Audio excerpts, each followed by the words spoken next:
Welcome back mga kalapatids dito sa Madalop TV for today's video.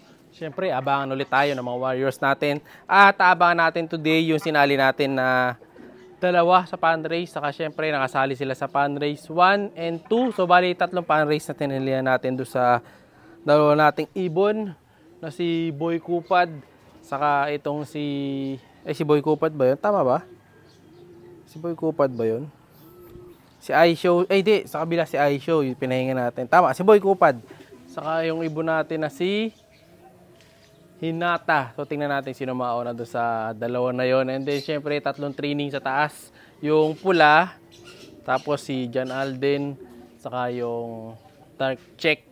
So tingnan natin sino mauna dyan sa tatlo na yan sa taas. Bali 5 sila. Ito yung forecast natin for today. Ayan. So base sa mga oras na yan, kailangan na natin magabang dahil nasa speed na tayo ng 1-4 pababa.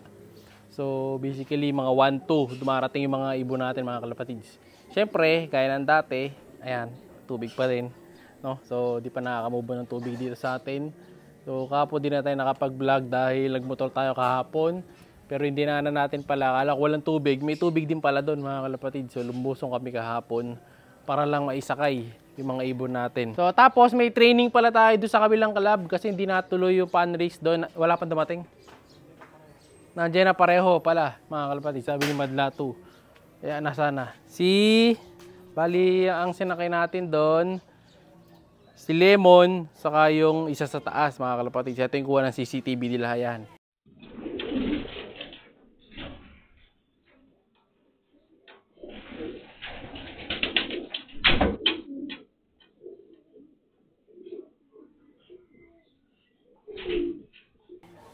Dahil hindi ko nakunan kanina, no? So kumpleto na tayo. Ano lang yun, mid-toss. Pangasinan daw dapat yun, naging Tarlac lang dahil nga hindi maganda panahon. So nag-aambon. Tapos kanina may pinadala rin tayong ibon papunta sa Baguio na panalunan ng ating ending winner ni picture. Ayan, gumising pa tayo ng madaling araw dyan para mapadala natin sa Baguio mga kalapatids. So good luck idol. Siyempre dahil suki siya, may isang gift bird dyan mga kalapatids. Naabot na niya yung kailangang maabot para makatanggap ng gift bird doon sa ending birds natin. Siyempre with training box. Congrats idol. Shoutout tayo kay idol Arnel Mendoza. Saka shoutout din kay Ibo Santos. Ayan, na laging nakatutok sa atin. Ito yung picture nila. Ayan, lagi daw siya nanonood ng Madalop TV. So thank you idol ah. Shoutout. Yan, ito, abang-abang na tayo. Siya si Idol Madla, nakakahanga, may mga hawak, gandang linyada. Ika'y inspirasyon kung bakit hanggang ngayon ako'y palaging kumakarera. Sa maikling panahon mga kalapatids, ito na yung mga nakuha nating certificate. Ayan, meron na tayo nakuha dito. 3 na yan. So bali ito yung para kay Boy Kupad pa rin to mga kalapatids. Ito yung 10th place niya. Mabagal siya nito eh. Pero sumabit pa rin. Tapos ito pa isa, yung number 7. Ito yung content natin dun sa Taytay Rizal na kung pumasok siya eh napakatagal mga kalapatids. Pero kita nyo nag number 7 pa rin siya mga kalapatids. Sa area, number 7. Pero kung ito pumasok agad, mas maganda ay speed. No, medyo nagpapasaway lang eh. Tapos ito pa yung isa para naman kay Hinata, number 6. Ayan, dumating na. So kita nyo, 3 agad certificate natin. Ayan, dahil sa mga speedbird natin dito sa Lop.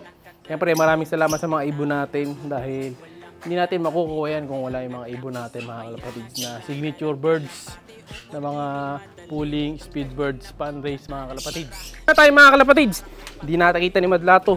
Ano? Landing board, tulak. Barako. Ayan, hindi nakita ni Madlato, hindi mo nakita boy. 1 down na tayo, kakalak niya. Sige boy, bisa mo. Nakita ko palanding na. Hindi ka nakatingin sa taas. So, nasa ibang direction siguro siya nakatingin. Hindi niya nakita mga kalapatids. So yun, kakalak na niya.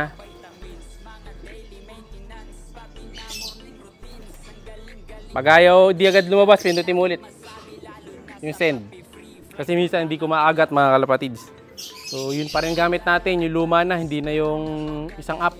Dahil nagluloko. Mas accurate pa yung isa mga kalapatids. Kaya yun na yung ginagamit natin. So 1 down. Nauna si Boy Kupad. Okay na. Okay na. speed. 1,095 ang speed natin. Buwaba tayo ng 1,1. Pero okay lang yan. At least may isa na tayo. So, lipat ako ng pwesto. Hindi ko nakikita masyado yung parating dito eh. So, isa pa. Sa likod. Ito. Parating na. Palanding na isa. Ayan o. Sumasakay sa ere. Sino ka? Oops. Ayan na. Tumumbok. Uy. Uy. Siya nga. Okay, tulak. Tulak. Sumasakay pa sa ere, mga kalapatids. Yan, sige, pasok. Yun! Sige, tulak. Tutulak na madlato, syempre. Para maklak agad. So, kitang-kita natin yung pagdating, mga kalapatids. Kita nyo, di ba? So, nakita kaagad natin na yung ibon natin yung... Kasi nakita ko, nakatingin na dito eh. So, hinihintay na lang natin yan. Is yung 3 sa taas. No? Baka may akit na ako. Tingnan muna natin kung maganda magiging pestuhan natin today. Yeah. So, 3 lap na isang pond race. So, pwede ko na ilista nito kung magpapangilan tayo. No? Sana gumandaklak natin. Ano? Kasi nung nakaraan, as of last na tingin ko, sa pond race number 33 tayo. Hindi ko sure kung si Hinata yun o si Boy Kupad. Pero parang si Boy Kupad. Number 33 sa overall ng pond race. Malayo-layo pa. Kailangan nating mas bumilis para maabot natin yung mas magandang rank. Wala pa yung 3 sa taas. So, tama lang pick natin, 2 na sinasali natin. No? So kung maraming pang entry, pwedeng sali lahat. Pero dahil budget lang tayo na kalapatids, so sinasali lang natin yung talagang lagi lang nauuna. Nakita nyo sa pooling yung mga certificate natin na yon, halos ang entry natin doon, 1, 2, ganyan lang. Hindi tayo nag-entry ng madami. Kasi kumbaga talo na masyado eh. No? So talagang chine-check lang natin kung sino yung may potential talaga na manalo. Meron tayong isang wrong pick doon, alam ko eh. Ang alam ko yung isang certificate ng ibon natin doon na wrong pick tayo. Na dapat siya yung nauna. Kaso nga hindi siya naka-entry. Ay no, may maumikot na doon. So yung 3 natin, wala pa sa taas ah. Ayan ang hangin mga kalapatid. So, wala masyadong hangin today. At sariling kampay lang nila. Oh, ito. Yun, galing ng karera niya. 3 sa malayo. Ayan, no.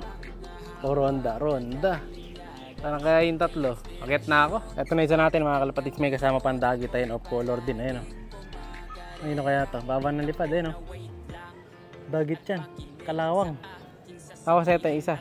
Si Jan Arden. First bird natin sa taas. Time check. 9:23. Ayan, mga kalapatids. 9:23.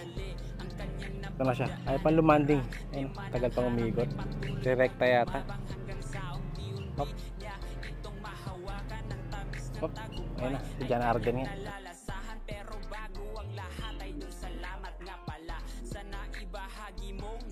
Pambihira mga kalapatids. Wala pa yung star natin. Yung pula pa yung nahuli. Ayun, wala yung pula. So ito na yung 2 babae. Yung barako wala. Saan kaya si pula? Ngayon si Checkered, lalagay natin yung rival niya. Yung rival niya, bilis niya pumasok nito eh. Pag landing niya, diretso ka rin siya. And then ito, yung isa nating ibon. Makita naman ang dating niya si Arden. No? Ang niya yung isa nating ibon na si Pula. Medyo pangit ang poops, pero okay lang. Dahil galing naman sila ng lipad eh. Marami siguro na yun. Electrolytes. Then natin yung isa nating ibon. Kaya malinis. Ito muna natin yung isa. Pula, where are you? Ano pong tabo yun eh? Ito, kalapatids yun, no? Ito yung mga birdies natin. Ibigay muna natin ito kayo, pero yan na bahala. Ito lang natin yung isa. 1 bird na lang kulang natin. Sa pond race, number 86 tayo as of kanina, nung huli kong tingin. Pero mag-update pa yon sa mga susunod. So, good luck sa atin.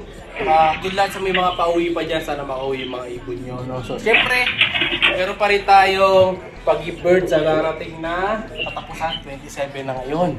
So, isa lang yung sabihin nun. Malapit ang pag-bird natin. Kaya pag hinihintay nyo, like, share, subscribe, and then comment kayo dito para lagi ko makita mga pala nyo. At kayo mapili ko naman nanalo ng gift bird sa katapusan ng October. Siya'y kalapatistang napakagaling na kinakilala.